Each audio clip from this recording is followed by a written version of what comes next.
poder, então venha participar dos cultos, amém? Mais aviso, acabou? Então vamos para a palavra. Atos dos Apóstolos, capítulo 11, continuidade da nossa série.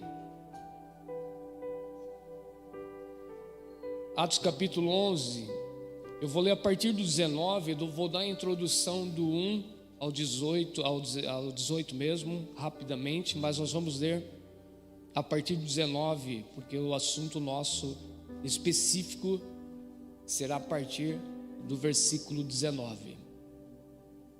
Atos dos Apóstolos, capítulo 11, versículo 19 ao 30.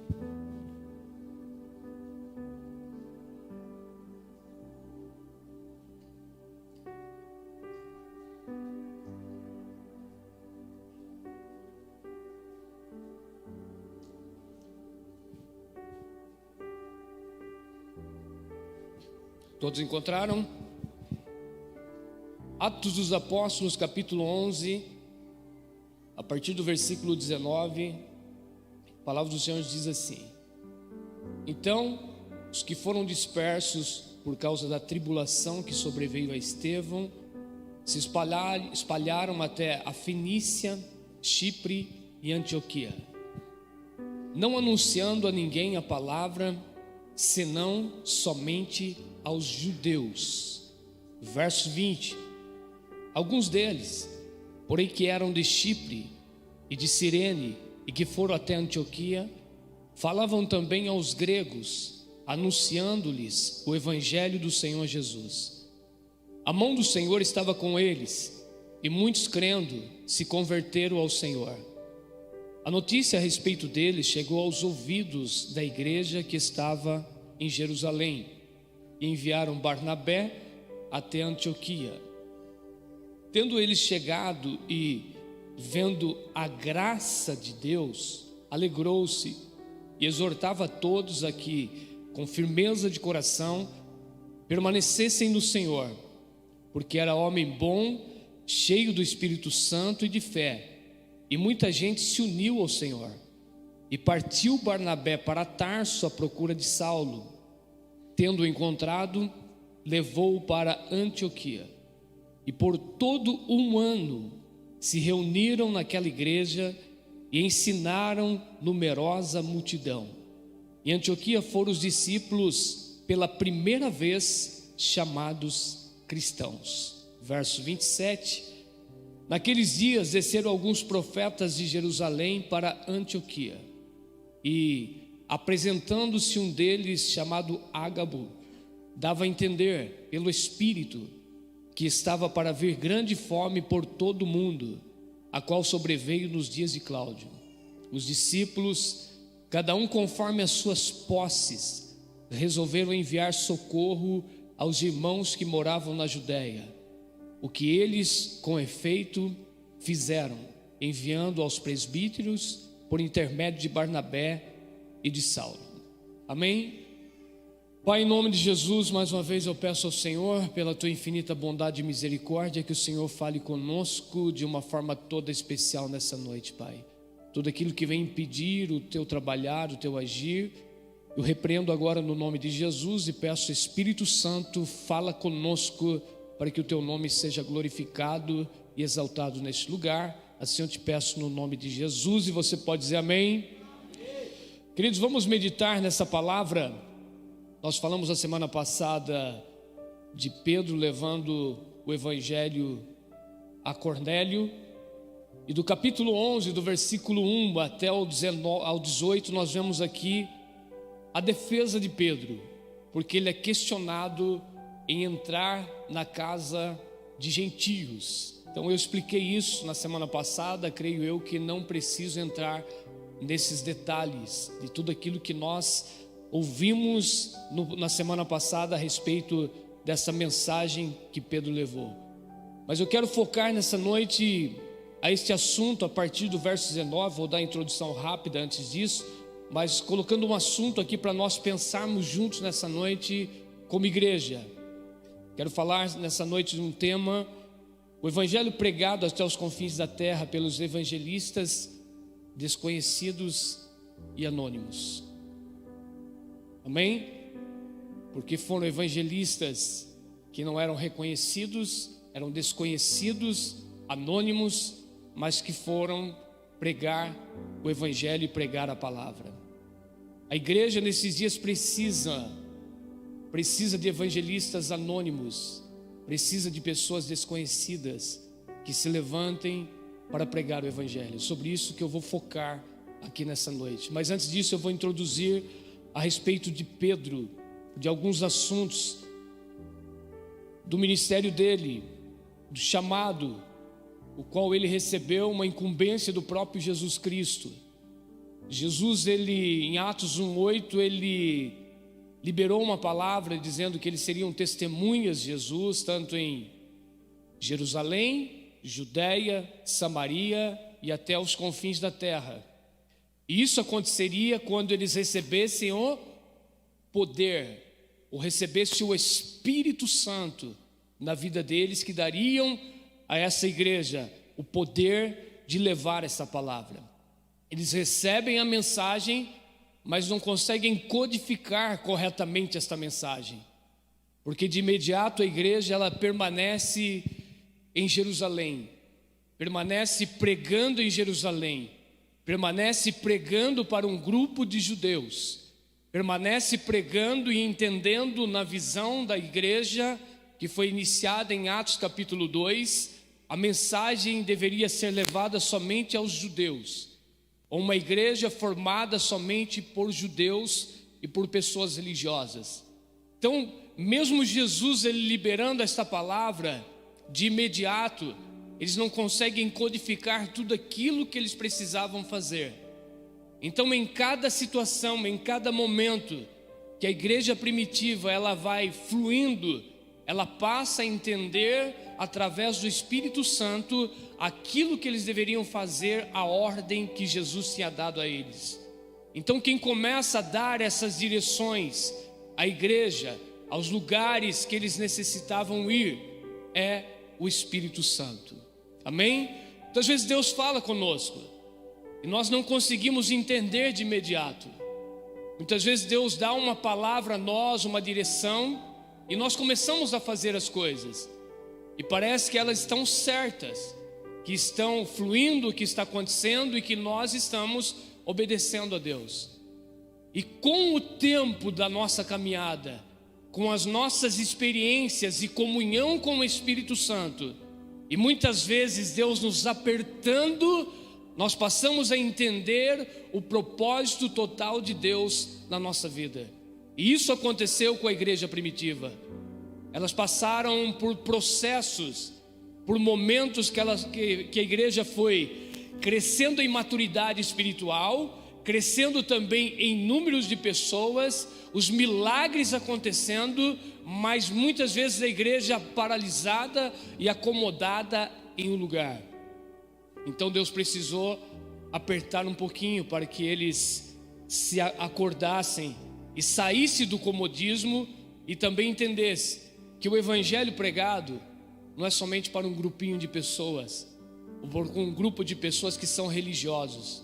E o que está acontecendo nos nossos dias, ou nos dias de hoje, parece que nós acomodamos e que está bom para nós pregar a um grupo de pessoas que já conhecem a palavra. Amém?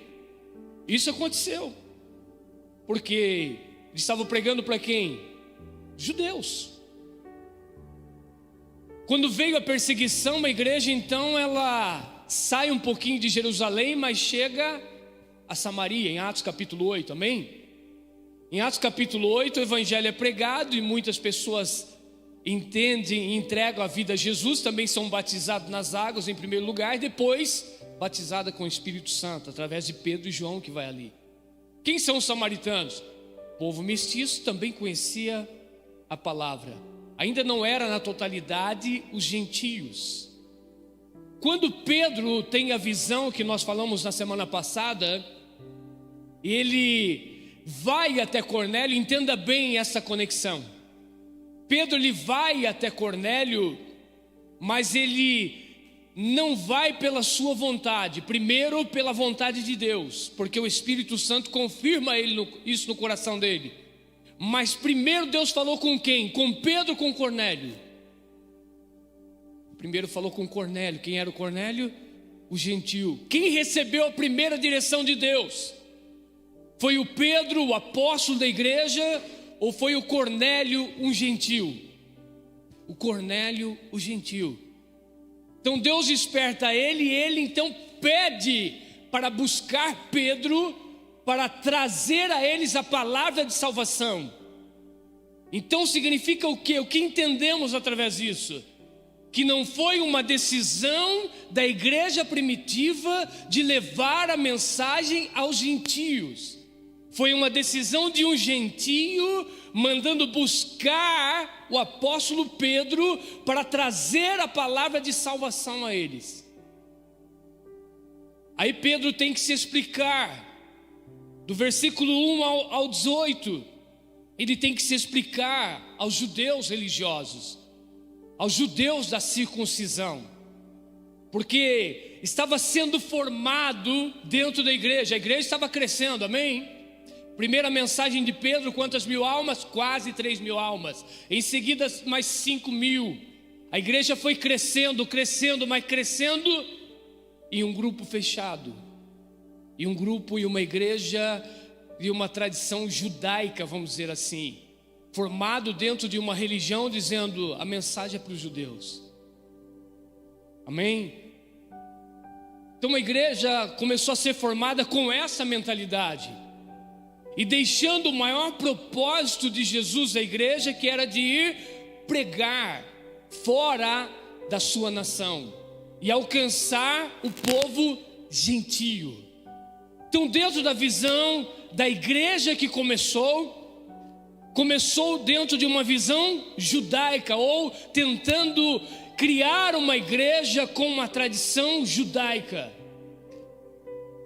Nós vemos confrontos de Pedro e Paulo em Gálatas a respeito da circuncisão, porque dentro da visão deles, vai vir, então tem que passar pela circuncisão. Olhamos o Antigo Testamento, quando um gentio, um escravo, ou outra pessoa que não era judeu, mas queria fazer parte daquele povo e desejava participar, ou quando iam participar da Páscoa, eles deveriam fazer o quê? Ser circuncidados também, para fazer parte daquele povo. Então uma igreja primitiva, debaixo da unção do Espírito, cheios do Espírito Santo, cheia de poder e de capacidade de Deus para levar a mensagem, os sinais seguindo a vida deles, mas a mentalidade deles ainda não estava com a mente total de Cristo.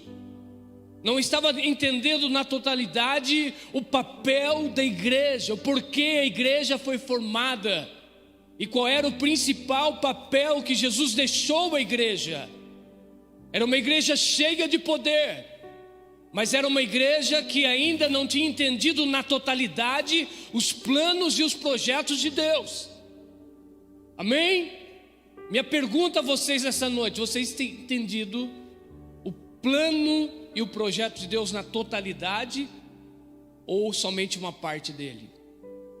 Talvez nós entendemos somente uma parte dos planos de Deus. Talvez as coisas estão boas demais para nós, porque estamos acomodados, estamos pregando para crentes somente, e nos fechamos muitas vezes no nosso grupo, rejeitamos pessoas lá de fora, ou dizemos: essa pessoa, ela não é digna de receber o Evangelho, não é digna de fazer parte da igreja de Cristo. Às vezes nós estamos com essa visão e com essa mentalidade, e se estamos assim, significa o quê? Não entendemos na totalidade os planos de Deus, e precisamos entender os planos de Deus. Quando Pedro vai se defender, ele não briga, ele não entra em discórdia. Em uma assembleia não há discussão, porque Pedro somente traz explicação. Pedro não brigou com nenhum deles. Havia um grupo de pessoas dentro da igreja, até mesmo de alguns apóstolos, que chamaram Pedro e disseram: você entrou na casa de um gentio, você comeu na casa de um gentio, você participou de algo que você se torna imundo, igual a ele. Então Pedro, ele traz a explicação do quê? Eu fui lá porque quem me enviou e quem falou comigo foi o próprio Deus, e eu fui dirigido pelo Espírito. Esse é o primeiro ponto. Segundo ponto que Pedro traz a explicação: o mesmo Espírito que desceu sobre nós no dia de Pentecoste, este mesmo Espírito desceu sobre eles também. Então não há questionamento nenhum. Amém? Porque não é homens que dá dons, não é homens que enche outras pessoas. Quem enche é o Espírito Santo, quem batiza é o Espírito Santo, quem dá poder e dons é o Espírito Santo. Ele dá a quem Ele quiser. Quem somos nós para questionar? Quem somos nós para falar alguma coisa? Deus, está certo ou está errado? Pedro não é bobo nem nada. Quando ele foi chamado pelo Espírito, entenda bem, muitas vezes Deus nos dá uma direção, sim? E nós entendemos que Deus está falando conosco. Mas Pedro, sabe quantas pessoas ele levou com ele? 6 pessoas. Por que ele levou 6 pessoas? Pedro com 6 pessoas, com ele 7. Dentro da cultura daquela época, para confirmar alguma coisa, precisava de 7 pessoas. Então Pedro chega diante daqueles homens santarrões, religiosos, que querem mandar mais do que o Espírito Santo, que quer dar ordem dentro da igreja. Então Pedro está dizendo: eu tenho testemunhas aqui, diga a eles o que aconteceu. É mais ou menos assim: aquilo que vocês receberam no dia de Pentecoste, o mesmo Espírito que desceu sobre eles, a mesma manifestação. Aí a pergunta é: qual foi a manifestação em Atos capítulo 2? Que eles entenderam que foram cheios do Espírito Santo. Qual foi a primeira evidência de Atos capítulo 2 e a manifestação do Espírito? Falaram em outras línguas. Aí Pedro está dizendo: olha, eu tenho testemunha, é a mesma coisa. O que aconteceu lá em Atos 2 em Jerusalém, no dia da festa de Pentecostes, que nós estávamos orando em aproximadamente 120 pessoas, que veio um vento impetuoso e que encheu toda aquela casa, e línguas repartidas foram descidas sobre aqueles homens e pessoas que estavam ali. Houve a mesma manifestação. E mais ou menos assim, eu conjecturando, dizendo: eu não fiz nada, eu somente estava pregando o Evangelho, eu somente estava pregando a palavra. E de repente, é o mesmo que aconteceu em Atos capítulo 2, porque em Atos capítulo 2, a palavra diz que de repente, as coisas de Deus acontecem assim. Quando estamos alinhados e dirigidos pelo Espírito, é Ele que faz. De repente as coisas começam a acontecer. E o mesmo Espírito, porque há um só Espírito que dá diversidades de dons, segundo o apóstolo Paulo, 1 Coríntios capítulo 12. É o mesmo Espírito que dá o que? Os dons e a capacidade. O mesmo Espírito desceu neles. E como que Pedro entendeu que era o mesmo Espírito? Porque falaram a mesma coisa. Quando que nós vamos identificar que nós somos uma só igreja? Quando nós estivermos falando a mesma coisa. Hoje há muitas informações, hoje há muitas trocas de informações, dizendo aqui está certo, aqui está errado, aqui é o modelo de Cristo, aqui não é, aqui está certo, aqui não. Espera aí, queridos, nós vamos entender o que está certo quando houver a manifestação do Espírito Santo em nosso meio, e houver a concordância do Espírito. Porque na defesa de Pedro dizer, eles receberam a mesma coisa. como eu não vou integrar essa família na igreja? Como não vamos integrar ele? Porque a primeira integração é que batizar e fazer parte da igreja de Cristo. Então, rapidamente, Pedro batiza eles nas águas. E aí, queridos, há muitos teólogos que dizem: a mesma manifestação ali foi as línguas que se aprende a falar para pregar o evangelho a outras nações, porque em Atos capítulo 2 foi diversidade de línguas e diversidade de línguas de outras nações. Agora, quem estava reunido ali na casa? Pedro, mais 6 testemunhas que a Bíblia não relata o nome, Cornélio e a sua família e alguns amigos. Mas lá em Atos capítulo 2 havia milhares de pessoas em Jerusalém, de várias nações, de várias línguas. E o que era manifestado o dom de línguas, as pessoas que estavam ali ouvindo, era uma pregação da palavra, porque aqueles homens passaram a entender em línguas o que eles estavam dizendo e falando, magnificando o nome do Senhor e falando do propósito de Deus. E as pessoas que falavam em outras línguas, falando línguas terrenas, nacionalidades, entenderam a palavra e foram batizados. Aí a família de Cornélio falou em outras línguas, amém? E quem foi batizado? As outras pessoas que estavam ali? Não, a família deles mesmo. Porque todos aqueles que falaram em línguas e foram cheios do Espírito Santo, Pedro entendeu, é o mesmo Espírito que está sobre eles. Então nós não podemos recusar a água, amém? O que falaram em línguas foram batizados. Quantos me entendem? Atos capítulo 2, as 120 pessoas que foram cheias do Espírito Santo falaram em outras línguas, e uma multidão de quase 3.000 pessoas ouviram essa manifestação do Espírito Santo. E os que ouviram esses homens falando em línguas, quem foi batizado agora? Os que falaram ou os que ouviram? Me ajuda a pregar, gente. O que falaram em línguas, o que ouviram falar em línguas? Os que ouviram. Então há o mesmo Espírito, mas com uma manifestação diferente, e a igreja entendendo o mover de Deus e se movendo de forma diferente também. Que nós precisamos nos mover segundo a vontade do Espírito, estar conectado, entendendo as revelações de Deus e aquilo que Ele está fazendo. Amém? É o mesmo Espírito? Então por que nós queremos impedir alguma coisa?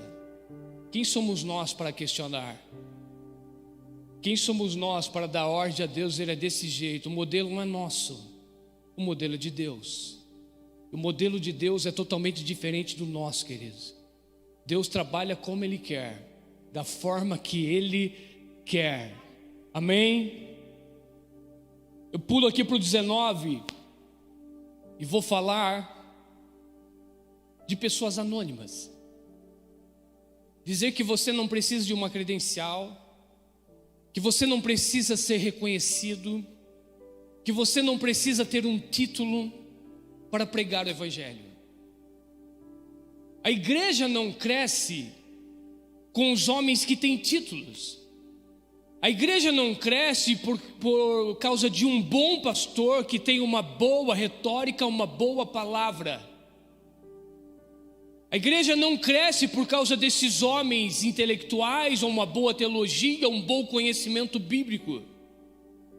A igreja não cresce por causa das credenciais que esses homens têm. A igreja só cresce por causa dos anônimos. A igreja só cresce por causa daqueles que não são reconhecidos e não têm uma credencial, que não tem um título na igreja, mas que prega a palavra de Deus. A igreja passou a crescer e os projetos de Deus começou a ser manifestado por homens que não tinham títulos. Quem entendeu o plano de Deus, pastora Ju? Quem entendeu que o evangelho deveria ser pregado aos gentios? Foram os anônimos. Foram as pessoas não conhecidas. Foram as pessoas que não eram apóstolos. Porque quando houve a dispersão, depois da morte do Estevão, quem que foi pregar em Samaria? Foi o apóstolo Pedro, foi o apóstolo João, que foram primeiros enviados em Samaria? Não, quem foi lá foi um diácono. Quem foi pregar a palavra lá em Samaria, cheio do Espírito Santo, foi o Filipe, que foi escolhido para servir as mesas em Jerusalém. Mas de repente este homem estava lá em Samaria pregando a palavra com poder e autoridade, pessoas sendo curadas, libertas, transformadas, sendo batizadas, descendo as águas. Foi com esses, aqueles que não tinham título nenhum de um apóstolo, mas que tinham o coração aberto, e entendendo aonde ele chegasse, ele ia falar de Jesus. O maior propósito da igreja, onde chegar, ela tem que falar de Jesus. E o Filipe então ele vai a Samaria, ele prega. Me entenda, depois que a notícia chega em Jerusalém, os apóstolos são enviados. Mas quem chegou primeiro lá em Samaria foi um diácono. A pressão vem. Aqueles que foram dispersos por causa da morte de Estevão começam a se espalhar.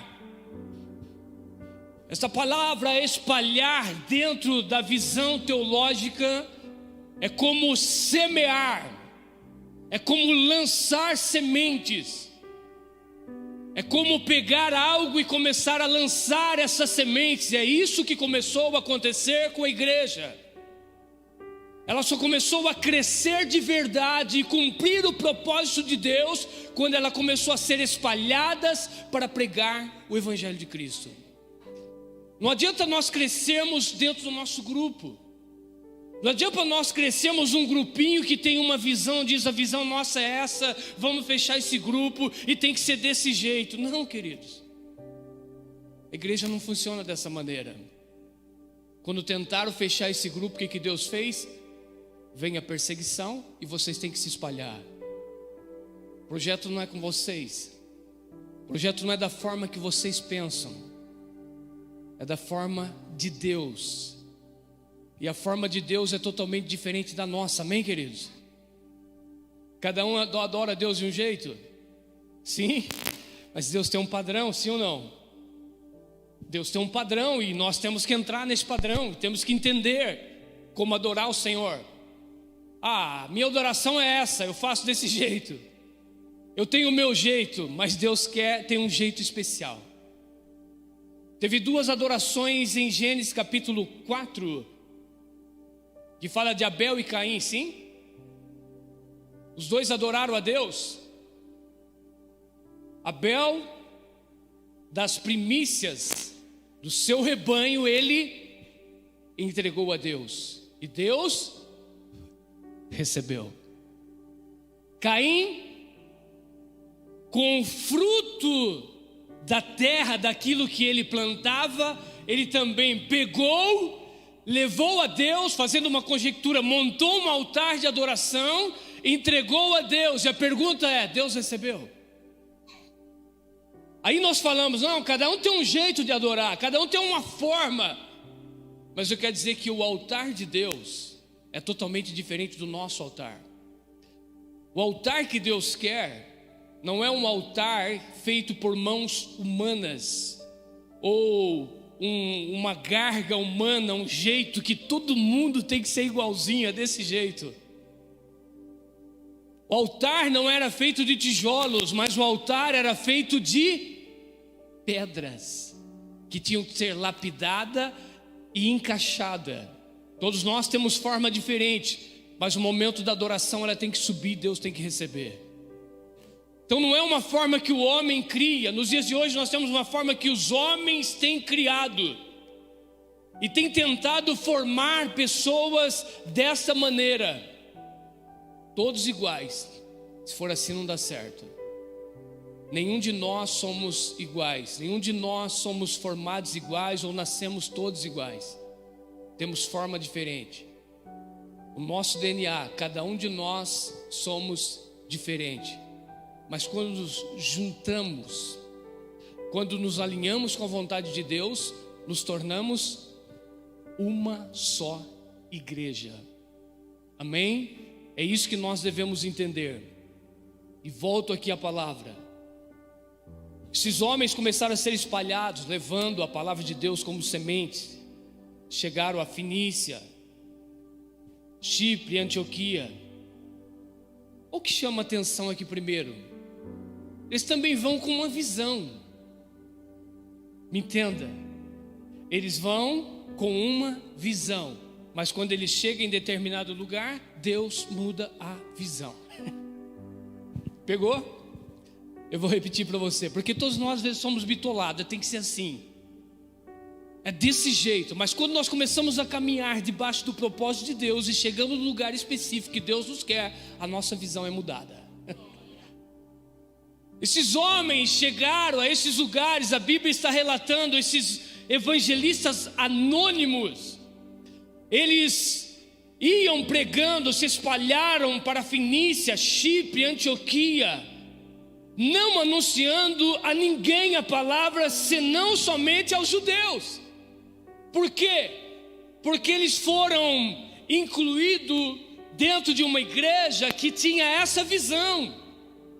É para esse povo, então nós vamos pregar para eles. A visão que nós temos é essa, mas de repente a visão é mudada, porque nós estamos no caminho certo. Muitas vezes não estamos entendendo o plano de Deus. Muitas vezes nós achamos que estamos certo, que estamos fazendo a coisa certa. Batemos no peito e falamos: esse é o modelo correto, esse é o modelo certo, esse é o modelo que Deus quer. Mas de repente mudou a visão. Por quê? Porque é o Espírito Santo que faz isso. Porque Ele vai quebrando os paradigmas religiosos da nossa vida, vai tirando a visão distorcida, vai fazendo nós enxergarmos e olharmos as pessoas com o amor de Cristo Jesus.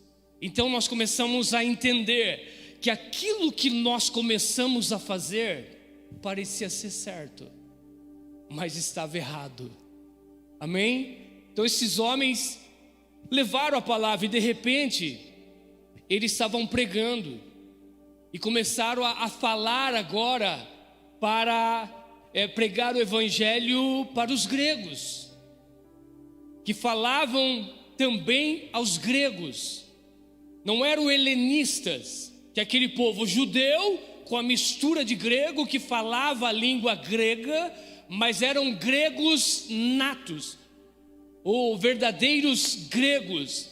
Então agora, porque dentro do judaísmo também tinha os helenistas, Estevão era um deles pelo nome, outros homens também. Aí então agora eles começam a pregar literalmente aos gregos.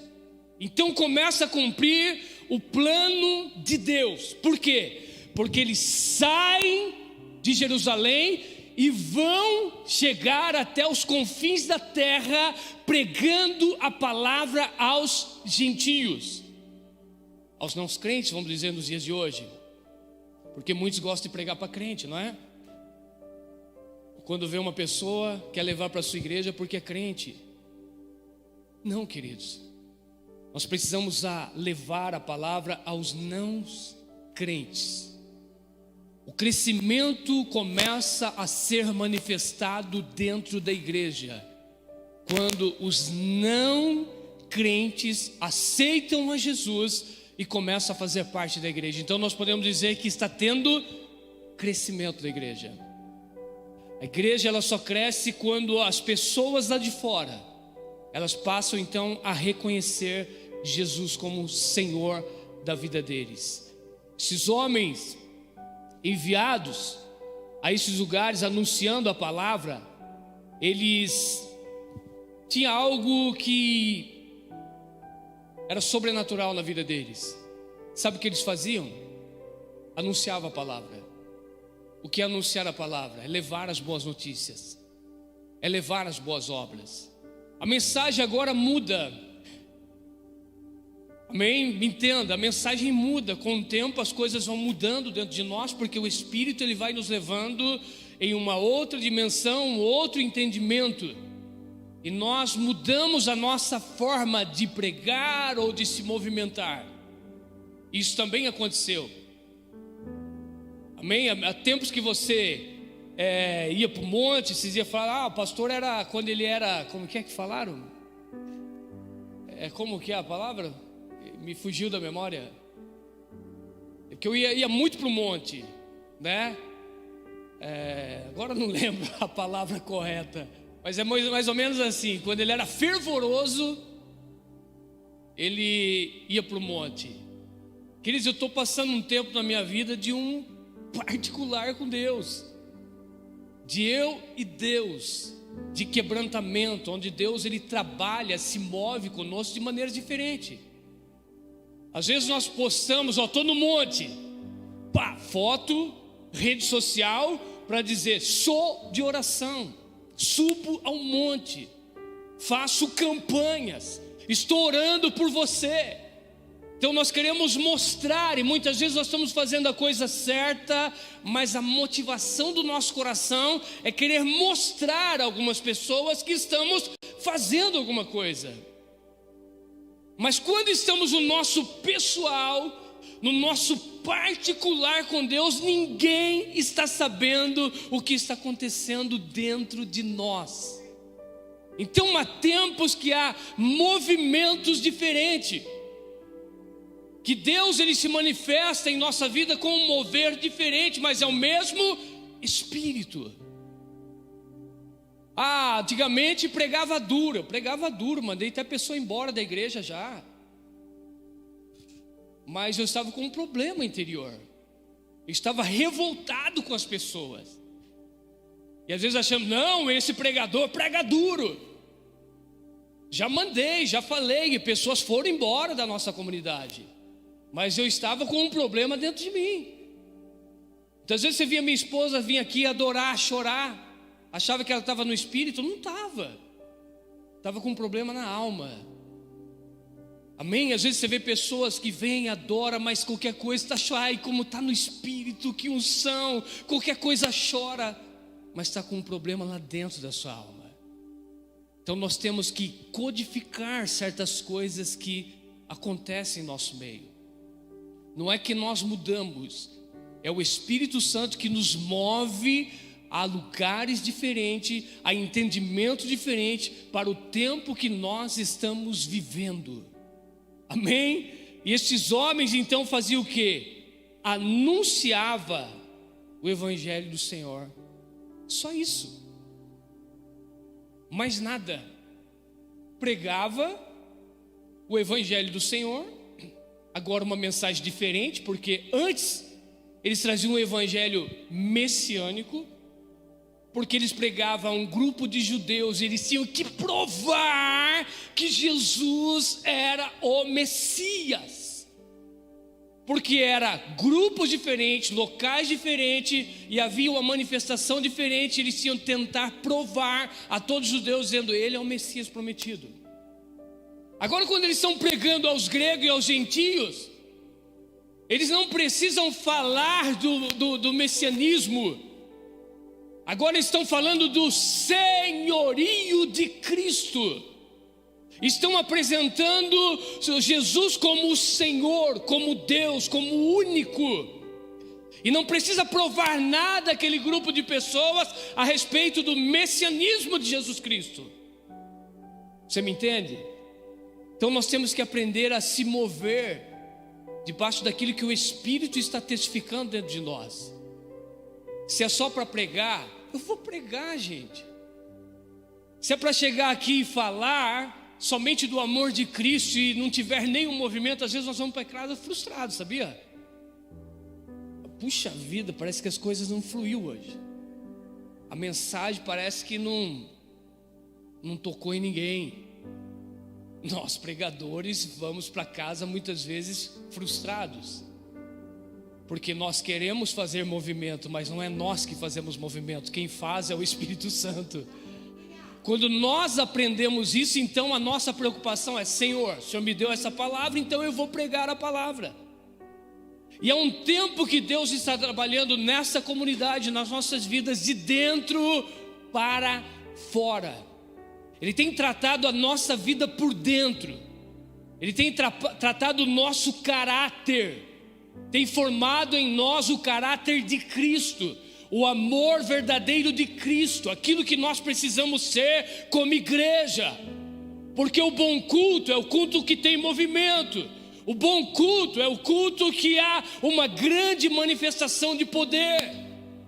Mas o bom culto é quando nós ouvimos a palavra e deixamos a palavra penetrar no nosso coração e remoemos ela a semana inteira, dizendo: Senhor, eu preciso mudar.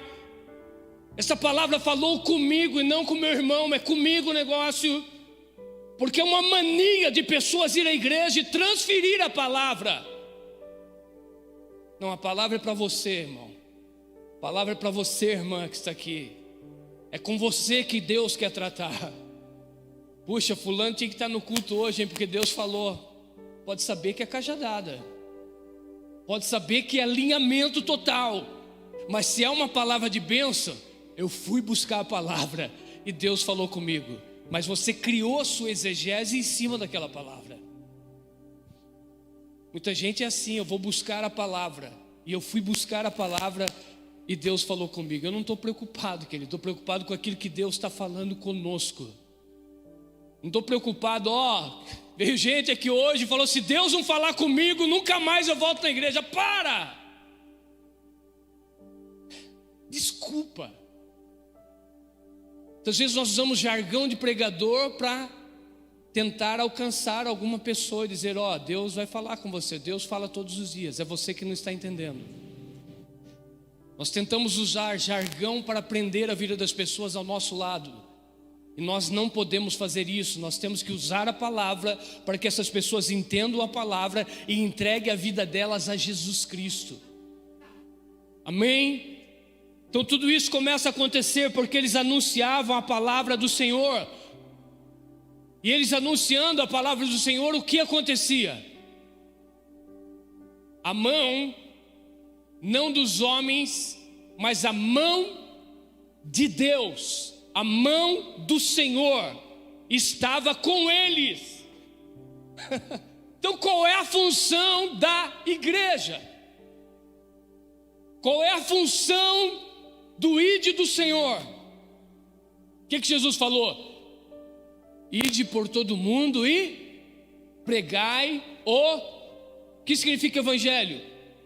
Boas novas, boas notícias. Leva a eles coisas boas.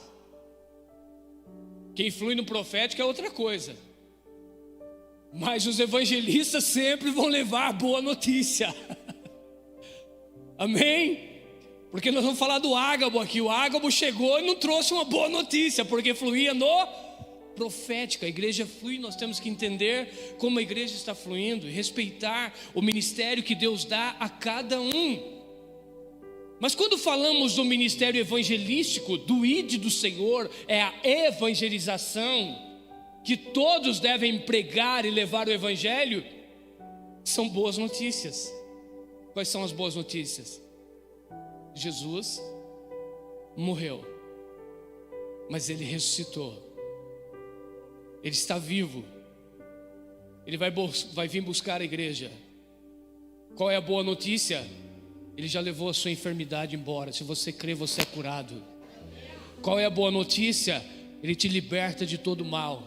E a melhor notícia ainda, Ele vai vir buscar a igreja um dia. Então esteja preparado para subir com Ele. Isso é uma missão evangelística da igreja. É levar as boas novas, é levar as boas notícias. E em Antioquia então começou a acontecer tudo isso. E a mão do Senhor estava com eles. E muitos crendo se converteram ao Senhor. Eu entendo dentro dessa palavra o ministério evangelístico, saindo das quatro paredes, pregando a palavra e os sinais acontecendo lá. Porque hoje vamos lá para a igreja, porque lá vai acontecer um milagre. Não, o milagre pode acontecer quando você estiver pregando para essas pessoas afora. Porque a mensagem dos evangelistas era o quê? Era essa, levava o evangelho. As mãos do Senhor estavam estendidas sobre eles, ou seja, confirmando aquilo que eles estavam fazendo. Muitas pessoas se converteram ao Senhor.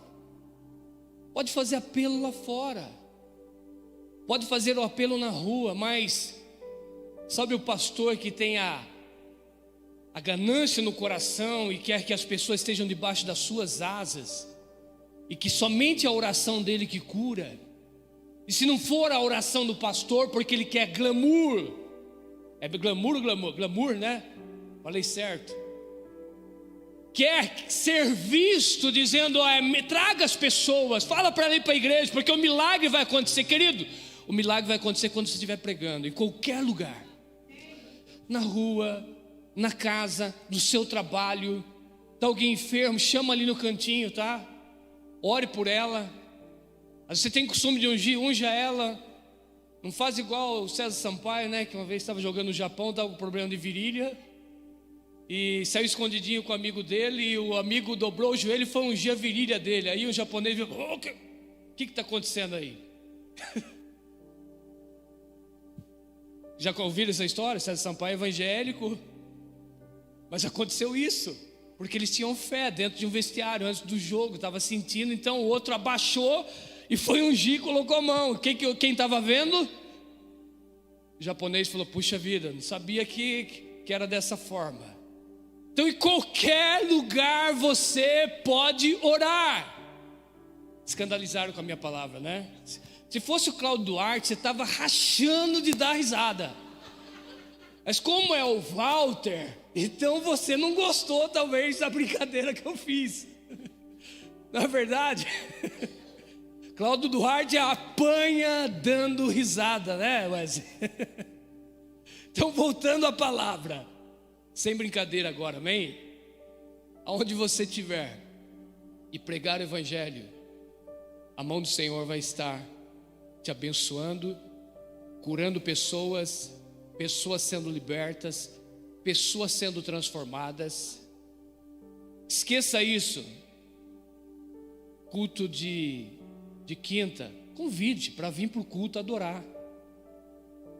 Você não precisa fazer uma promessa, você vai lá que Jesus vai te curar. Se você tem a palavra e tem o Espírito Santo, use o que você tem. Não vou ter ciúmes do seu ministério, não vou ter ciúmes de você fluir em curas, em milagres, porque a igreja tem que fluir dessa maneira. Não importa para onde essa pessoa vá, qual ministério ela vá, mas pregue a palavra, libere a palavra, fale de Jesus para essa pessoa. Se está enferma, você está autorizado a orar por essas pessoas. Você está autorizado para liberar cura na vida dessas pessoas. Amém? Porque isso acontecia com esses homens anônimos. O milagre estava acontecendo.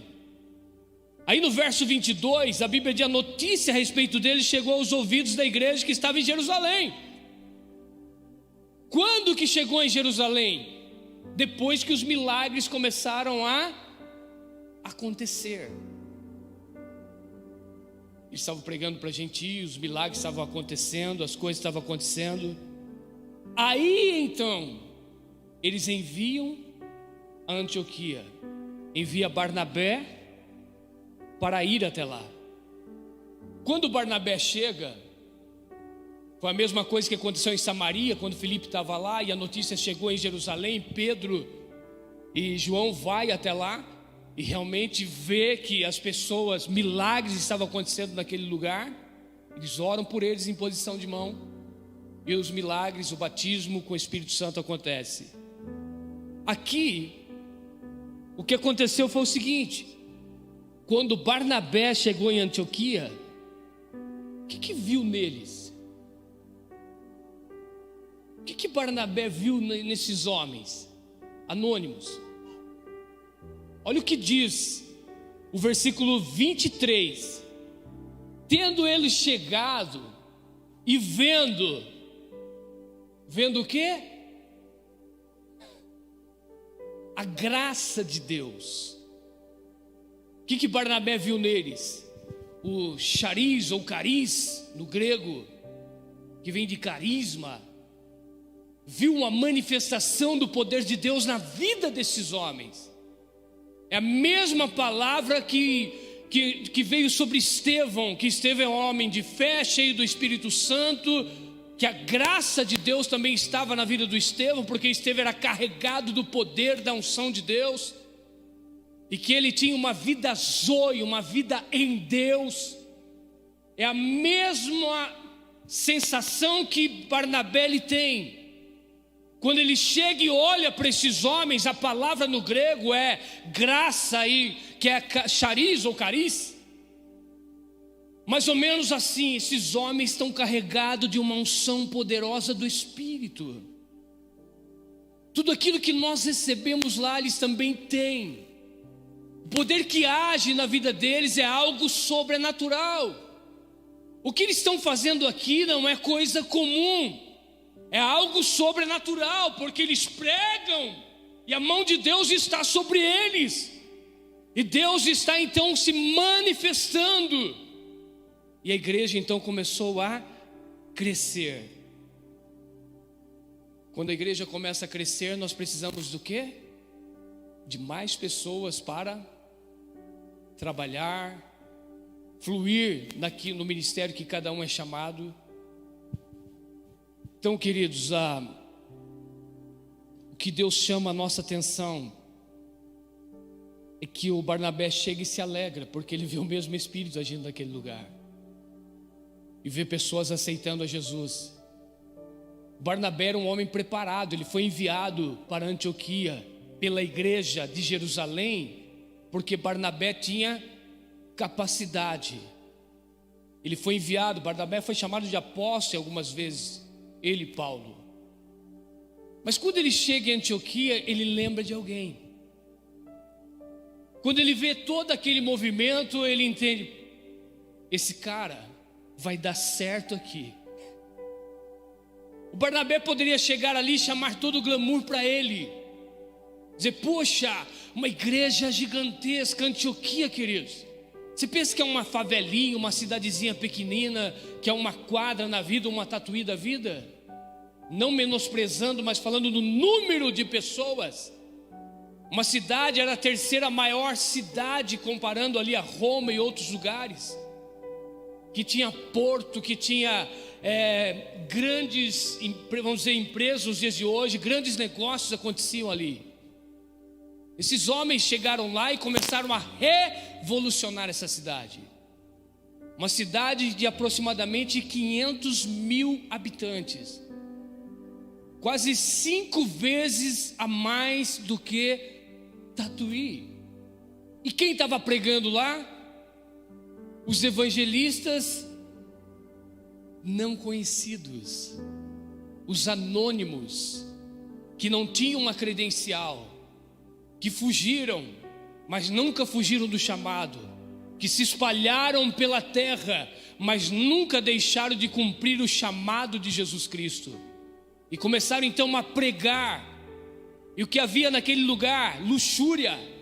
O que havia em Antioquia? Idolatria. O que havia em Antioquia? Adoração a outros deuses.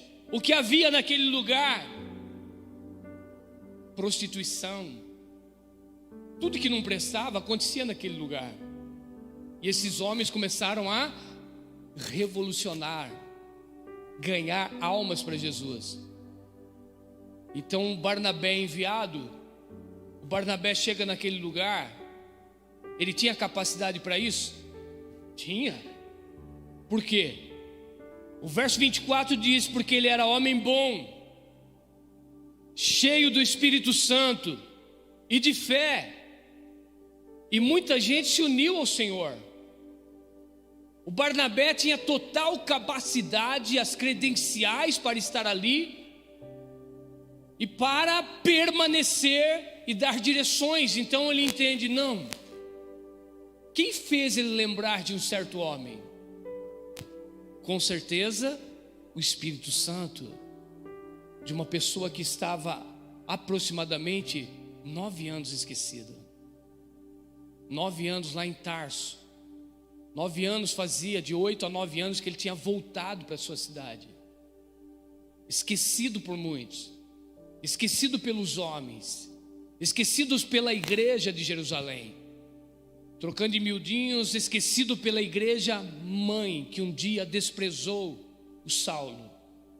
Mas eu entendo que Barnabé, movido pelo Espírito, o Espírito Santo faz ele lembrar naquele momento de alguém que está esquecido pela igreja. Os homens podem esquecer de você. Os homens podem esquecer a promessa que Deus fez para você. Mas o Espírito Santo nunca esquece. No momento certo, Ele cumpre tudo aquilo que Ele falou que vai fazer na sua vida. E Ele vai usar a vida de homens. Entenda isso, não é sozinho. Sempre Deus vai colocar pessoas para te direcionar, para te buscar e entender que é Deus que está colocando pessoas ao seu lado. Já percebeu que nunca você toma decisões sozinho? Sempre alguém chega até você e libera uma palavra e diz: eu estou com você. Sempre assim. Sozinho você nunca vai vencer, você precisa de pessoas. E alguém vai dar direções para a sua vida e vai acreditar no seu chamado. Então Barnabé lembra de Saulo de Tarso, mas eu entendo dentro desta palavra que ele é movido pelo agir do Espírito Santo. O Barnabé vai lá em Tarso, vai buscar este homem para ajudá-lo na igreja em Antioquia. Qual eram as características de Paulo? Conhecia tudo sobre o judaísmo. Ele era romano. Ele também falava uma língua fluente no grego. Homem capacitado, pessoa certa para o lugar certo. Queridos, você não é dono de ninguém. Eu não sou dono de ninguém como pastor. Há muitas pessoas que querem ser dono da vida de pessoas. Nós temos que entender o mover e respeitar o ministério que Deus ele dá e coloca a igreja, o fluir do Espírito Santo. Os evangelistas dizem: não, esse povo é nosso, nós ganhamos, nós pregamos, esse é meu. Você não é dono de ninguém, querido. Você não manda na vida de ninguém. Olhe para o seu irmão e diga: você não manda na vida de ninguém.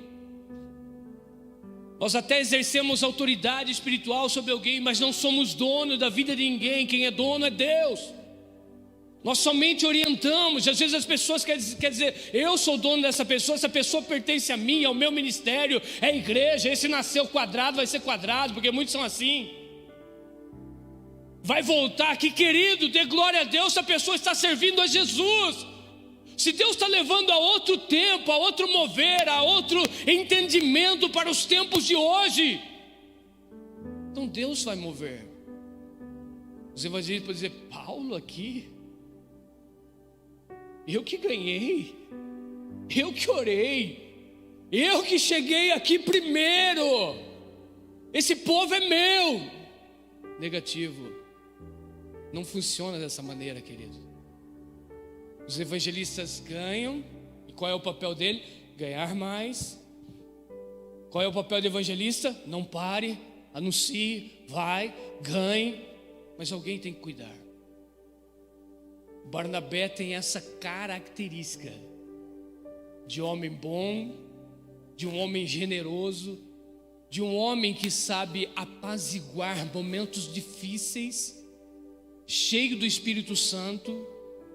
A palavra, o nome Barnabé, que Bar é filho, né? Ele é filho de Nabé, mas é filho de alguém que tem revelações e direções de Deus. É como se fosse um consolador. Ele é enviado em um grande avivamento que estava tendo ali. e os evangelistas o recebem, mas ele olha para si e diz: eu preciso de mais pessoas. A igreja funciona dessa maneira. Ele vai buscar alguém adequado na visão de Deus, inadequado pelos religiosos, mas que era a pessoa certa para o momento certo, para fazer com que o propósito de Deus se cumprisse na vida do Paulo e na vida da igreja. Precisava buscar alguém que estava escondido há 9 anos. Talvez você esteja há muito tempo no anonimato, escondido, mas Deus está olhando para você. E quando Ele te chamar para um novo projeto e um novo propósito na sua vida, porque o Paulo também era acostumado a pregar em sinagoga para judeu. Às vezes nós somos acostumados a pregar para o nosso povo, mas Deus está nos levando nesse tempo a um nível diferente, a pregar para pessoas diferentes, a sair das nossas sinagogas que reunimos uma vez por semana, porque as sinagogas reuniam todo sábado, e chegar para o religioso e tentar provar alguma coisa para ele é difícil, porque hoje parece que nós estamos cheios de pessoas religiosas na igreja, que você fala: não é assim não. E começa os confrontos e os debates. O que acontecia com Paulo quando ele pregava nas sinagogas? Confrontos e debates, e ninguém vencia o Paulo, então eles tinham que apelar. Mas o que acontecia com o evangelista pregando, vamos trazer para os nossos dias, os não crentes? Havia confronto? Havia questionamento? Não, eles aceitavam. A igreja ia crescendo. Então nós temos que quebrar o preconceito, a religiosidade e voltar, queridos, lá atrás novamente. Cada palavra que você ouvir, ela entrar e penetrar no seu coração, dizer: Jesus, é verdade, eu preciso mudar. Ou muitas vezes fala: Jesus, eu preciso te aceitar de novo. Batizar de novo não, tá? Mas aceitar o Senhor de novo. Precisamos disso. O Barnabé então olha para si. Se ele olhasse para ele pelo nome que ele carregava, por quem o enviou, ele podia dizer: eu sou a pessoa certa, no lugar certo, e vou arrebentar aqui nesse lugar. Quem tem essa visão se arrebenta na vida. Quem tem essa visão se arrebenta no ministério. Aí então ele diz: não, preciso buscar alguém. Ele vai, ele traz o Paulo, fica 1 ano em Antioquia pregando a palavra, porque ele sabia que o Paulo era a pessoa certa, no lugar certo, e que poderia dar muito fruto para a igreja e não para os homens. Amém? Quando começa as viagens missionárias de Paulo? Em Antioquia. Paulo fez 3 viagens missionárias. Depois que ele é chamado por Barnabé, que ele prega em Antioquia, que ele fica ali 1 ano pregando a palavra, então começa-se as viagens missionárias, cumprindo o quê? O propósito do Paulo, o propósito do Barnabé, o propósito do Pedro, do João, o propósito da igreja que foi formada em Jerusalém? Não, porque a igreja em Jerusalém começou não entendendo tudo que Deus tinha. Queridos, até agora nós não entendemos tudo ainda, mas nós vamos passar a entender os planos e os propósitos de Deus. Amém? Tirar a vaidade do nosso coração e sermos uma igreja de verdade. Eu encerro aqui falando que todos os ministérios são importantes na igreja. O ministério apostólico, daquele que envia, o ministério de um evangelista, que muitas vezes não é reconhecido porque ele trabalha nos becos, nas valadas, nos vales, nos lugares que ele não é visto. O verdadeiro evangelista, ele não luta por um púlpito, mas ele prega a palavra nas favelas, em bairros pobres, com a sua simplicidade, não com palavras bonitas, não com sermões teológicos, mas falando de sinceridade do seu coração. São essas pessoas que trazem o crescimento à igreja. Nós precisamos descer do salto. Nós precisamos descer do nosso pedestal. Nós precisamos voltar a ser igreja de verdade. Se nós desejamos o crescimento, nós precisamos então sair para fora. E falar de quem? De você, não fale de você. Fale de Jesus. Porque quando você fala muito de você, você se torna uma pessoa vaidosa. Fale de Jesus. Fale o que Jesus pode fazer na vida dessas pessoas. Entenda os planos de Deus. Todos são importantes. O pastor é importante na igreja.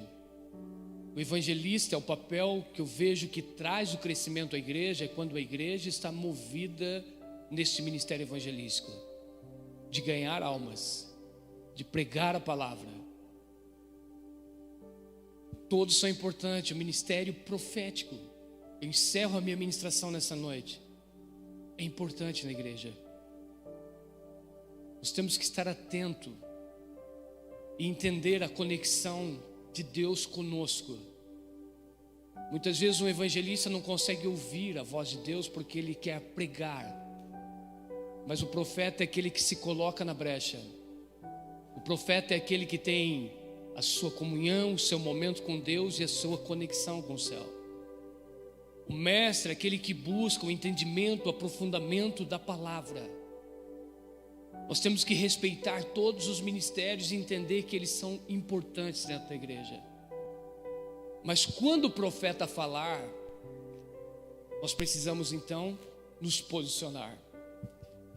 Quando o ministério profético ele flui claramente dentro de uma comunidade, dentro de uma igreja, há então um posicionamento rápido das pessoas, porque entende que Deus está falando. A Bíblia diz que naqueles dias desceram alguns profetas de Jerusalém para Antioquia. Onde que eles estavam? Jerusalém. Foram para Antioquia. E quando eles chegaram lá, o que Ágabo falou? Deu a entender pelo Espírito que estava para vir uma grande fome ao mundo. Qual é o ministério profético? Qual é o verdadeiro fluir profético na igreja? É preparar pessoas para o futuro. É preparar o coração das pessoas para enfrentar o que virá pela frente.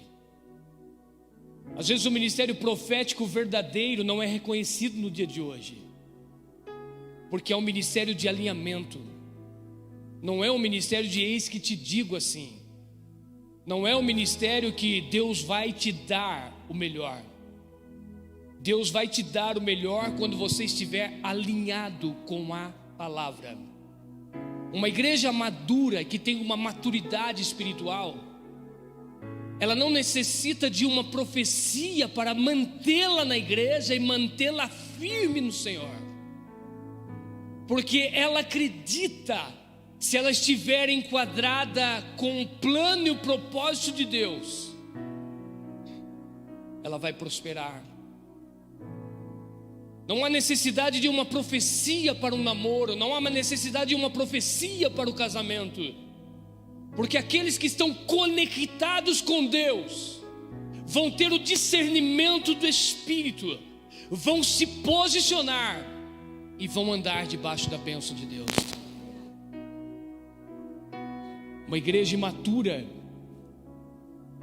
é uma igreja que corre atrás de profetas, mas a igreja madura não precisa correr atrás disso, porque o profeta vem até ela trazer a mensagem. A igreja madura é aquele que está firmada aos pés do Senhor.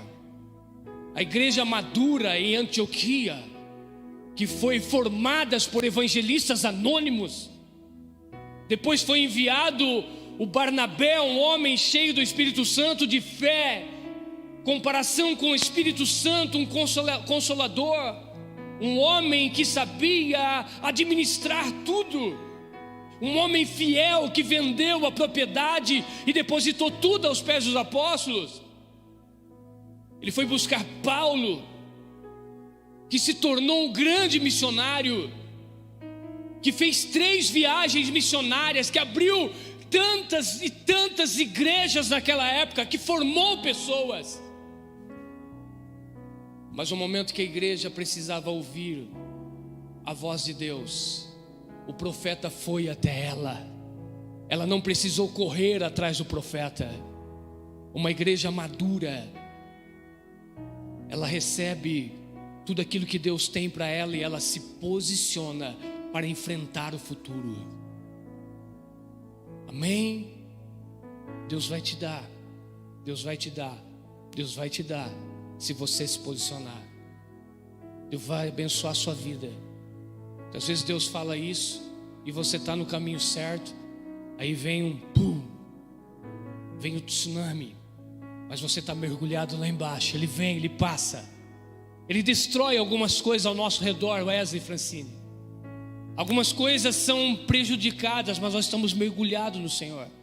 E quando nós estamos mergulhados no Senhor, os bens podem ser atingidos, a finança pode ser atingida, mas a vida de vocês não será atingida. Vocês vão levantar, olhar, ver a catástrofe que aconteceu, mas vai recomeçar algo novo na vida de vocês. Pode vir tudo, mas quem está firmado na palavra está mergulhado em Deus. Está mergulhado diante de tsunami que veio. Quando vemos uma matéria anos atrás, uma família que estava mergulhada, estava lá no fundo, isso aconteceu literalmente, veio, destruiu praticamente toda aquela ilha, pessoas, milhares de pessoas morreram, destruição total. Quando eles subiram, eles viram, mas não foram atingidos. Assim a igreja, Deus nos alerta, mas a palavra dele é: mergulha em mim e seja cada vez mais profundo em mim. Pode vir os ventos, pode vir o tsunami da vida, pode vir o vendaval, pode vir a destruição, mas você não será atingido. Quando Deus tem um tratado, nós temos que estar mergulhado em Deus. Quando Deus está tratando com a nação e com pessoas, quem está mergulhado em Deus não será atingido, terá um abalo somente, vai ver algumas consequências, mas Deus vai nos dar uma nova oportunidade de recomeçar com Ele. O dilúvio veio, a destruição veio sobre toda a terra, mas quem estava dentro da arca sentiu o abalo, tremeu, ficou com medo, inseguro, porque não estava vendo nada, só ouvia rumores, barulho, alguma coisa acontecendo, até o dia que Deus falar: abre a janela.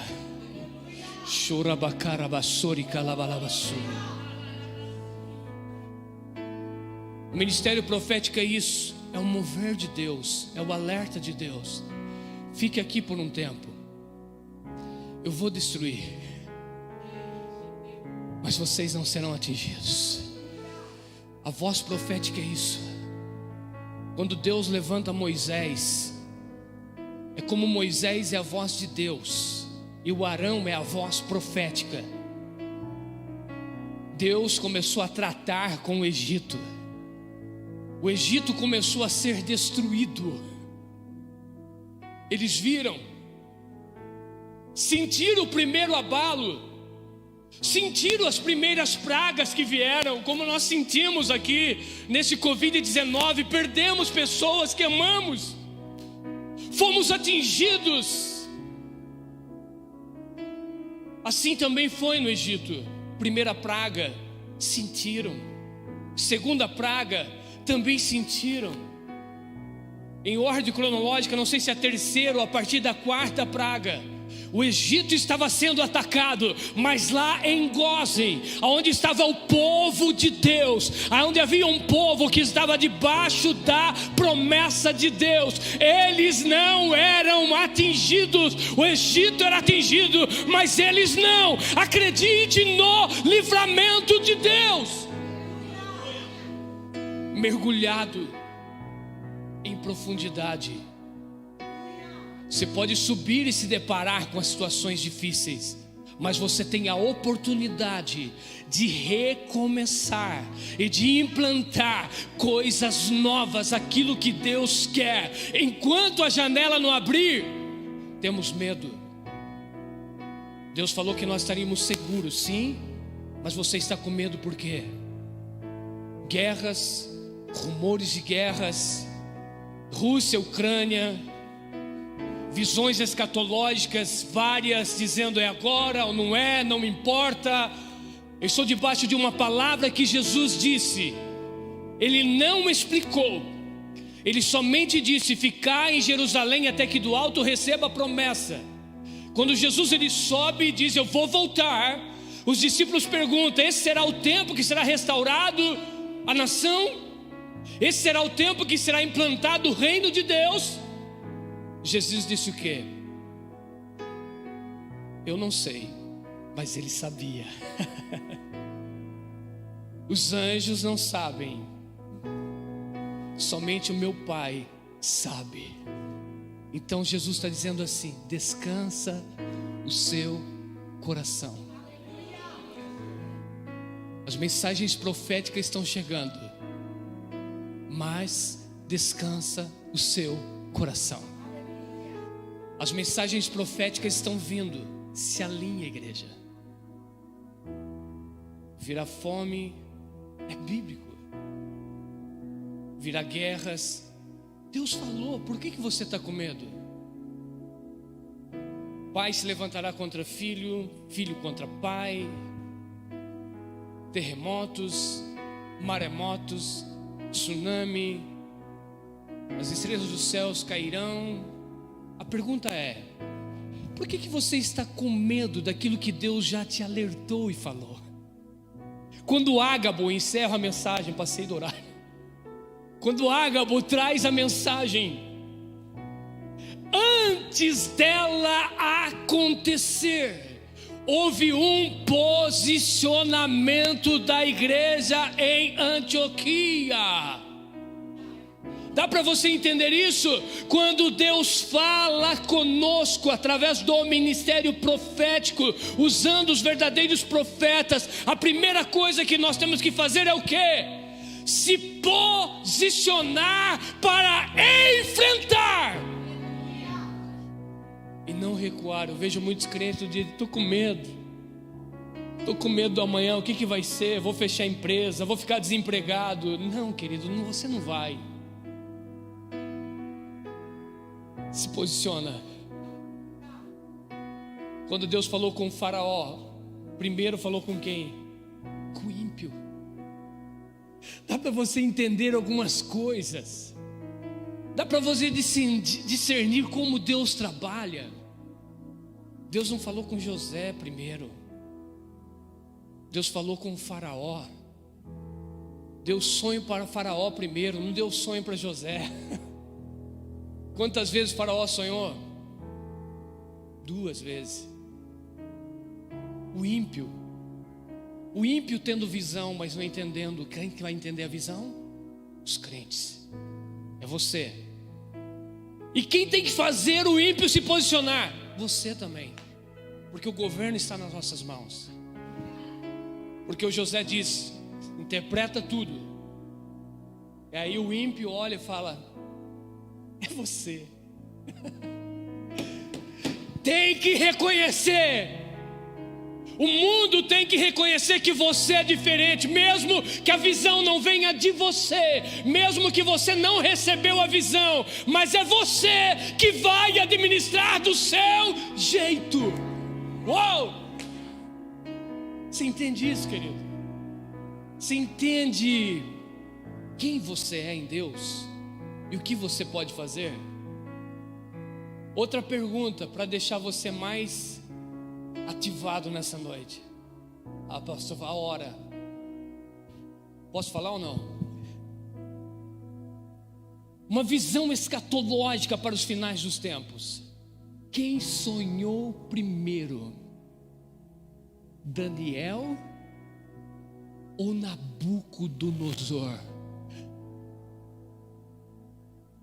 Quem? Quem era Nabucodonosor? Por que Deus está dando visão ao ímpio e não ao justo? Ainda que ele tenha sonhos, ainda que eles tenham projetos, mas quem vai dar a direção é a igreja. quem vai trazer a revelação do futuro é a igreja. Eles sonham, eles vê coisas, mas eles não conseguem discernir, e quem tem o discernimento é a igreja. Entenda isso. Então não tenha medo do futuro, não tenha medo do amanhã, tudo está no controle de Deus. Não tenha medo, querido, não entre em depressão, não entre em opressão, não tome remédio para dormir, não fique preocupado, porque Deus está no controle de todas as coisas. A palavra que Deus está nos dizendo nessa noite, está dizendo: se prepare, porque nós temos recurso. Esse recurso que eu digo, nós temos capacidade de vencer. Uau! Você tem capacidade de vencer. Ágabo libera a palavra dizendo: vem fome sobre a terra. Qual foi o posicionamento da igreja? Se mover. Quando vem a palavra, qual é a palavra de hoje? Quais são as revelações para o dia de hoje? Jesus está voltando, pestes, rumores de guerra. O anticristo está se levantando. O que a igreja tem que fazer? Se movimentar e se preparar para enfrentar as coisas que vier, porque nós não seremos pegos de surpresa. Eu vou repetir: nós, a igreja verdadeira de Cristo, não será pega de surpresa. Por que ela não vai ser pega de surpresa? Está preparado. Quero orar por você, já estourei o tempo. Me dê mais tempo para pregar, igreja, por favor.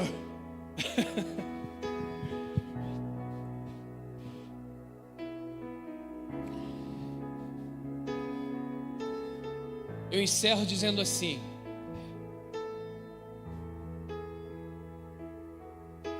a igreja de Antioquia se preparou. Se fosse olhar para os religiosos do dia de hoje, seriam meninos na fé,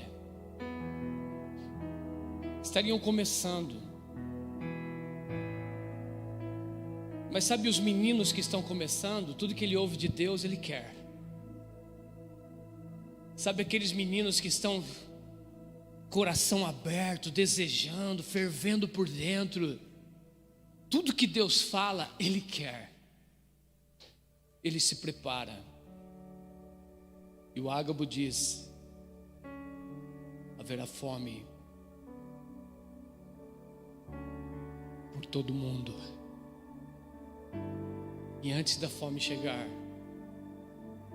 a igreja se preparou.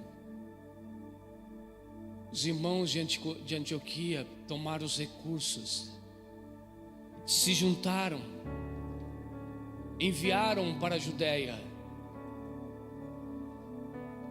para que aquele povo não fosse atingido. Queridos, Deus vai enviar pessoas que você nem conhece.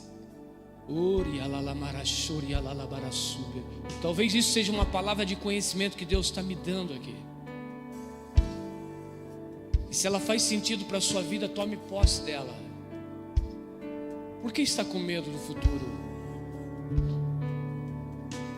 Deus vai enviar recursos de lugares que você não imagina e você pensa.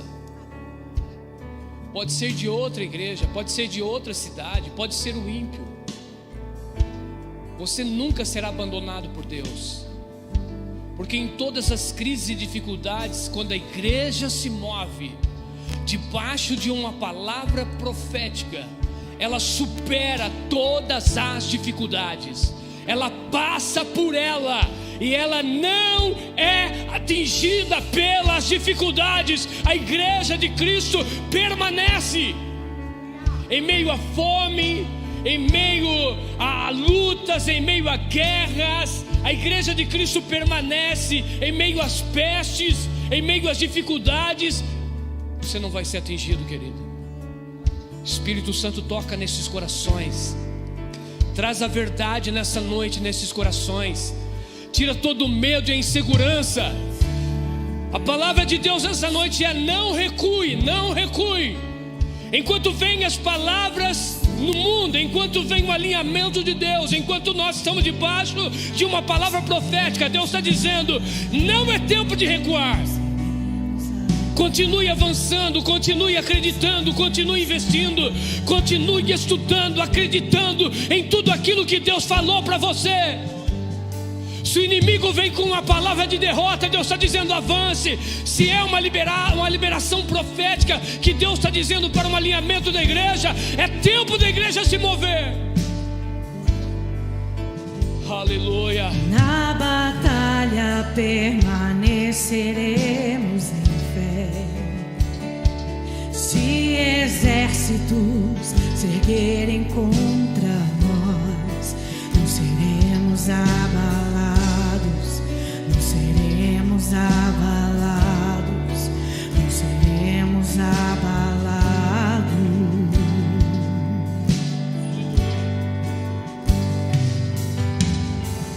Quando vier a intensa escuridão, não temerá o nosso coração. A esperança nasce como a luz. Diga! Ele é por nós, Ele é o vencedor.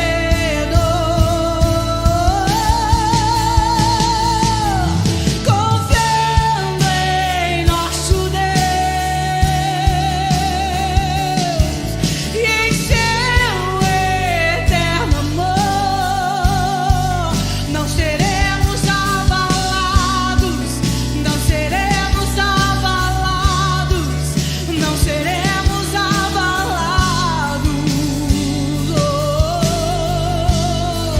Declare: confiando em nosso Deus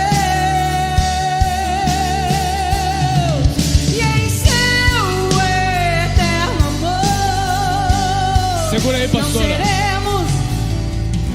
Está ouvindo? Está ouvindo o que eu estou falando?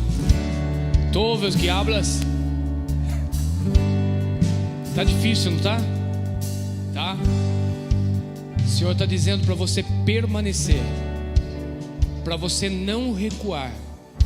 O Senhor está dizendo para você não dar nenhum passo para trás. É tempo de você avançar, porque Deus está contigo. Samar, ele permaneceu no meio de um campo de lentilhas.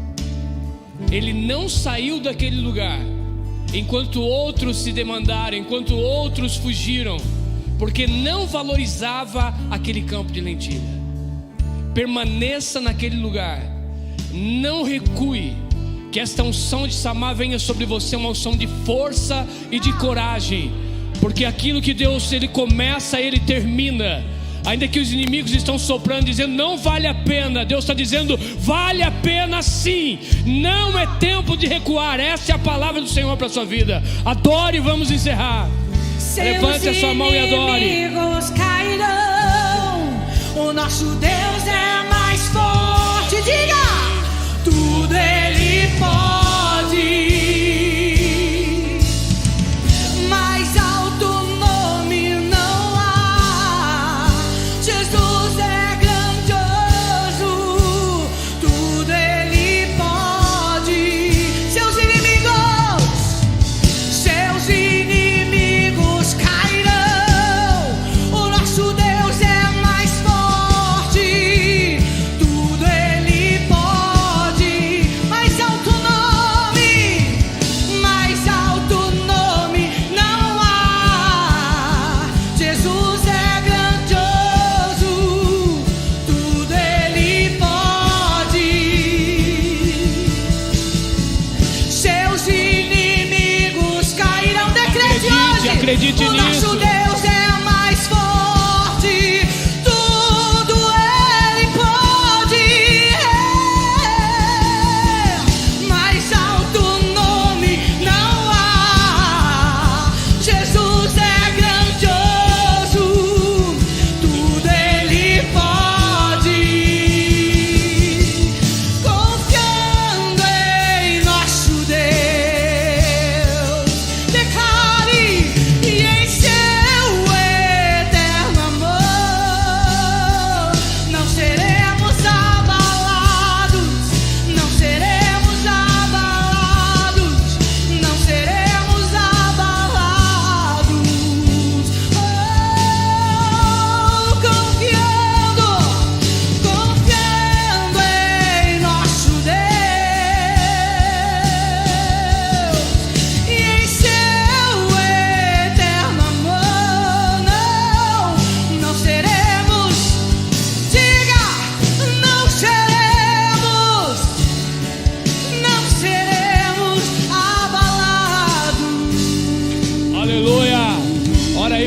hora, pedido de oração. Sim, nós cremos, Senhor.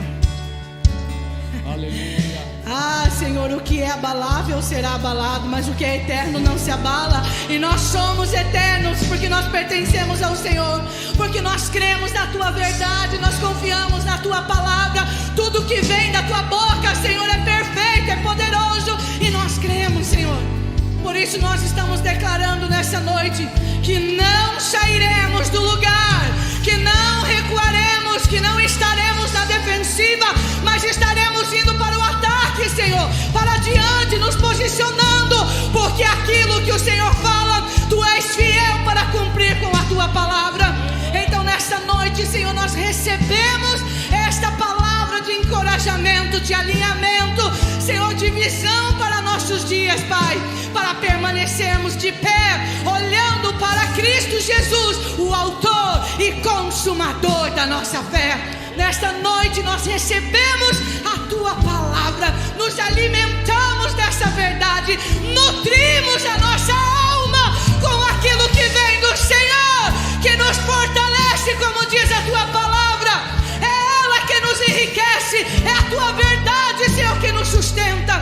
Por isso nós agradecemos nessa noite, Pai, e oramos também nessa noite. Queremos colocar diante de Ti a vida da Isabela, Senhor meu Deus, da Karina, que está doente, do Luiz também, Senhor, do Cleiton, que se encontra, Senhor meu Pai, nesse momento com enfermidade. Nós não sabemos o que aconteceu, mas uma coisa nós sabemos: a Tua mão é poderosa para alcançar a vida dos Teus filhos, para quebrar e destruir todo o mal, Senhor meu Deus. Enviamos sobre eles a cura, porque cremos na Tua palavra, Senhor meu Deus. Clamamos ao Senhor pelo Teu toque, pelo Teu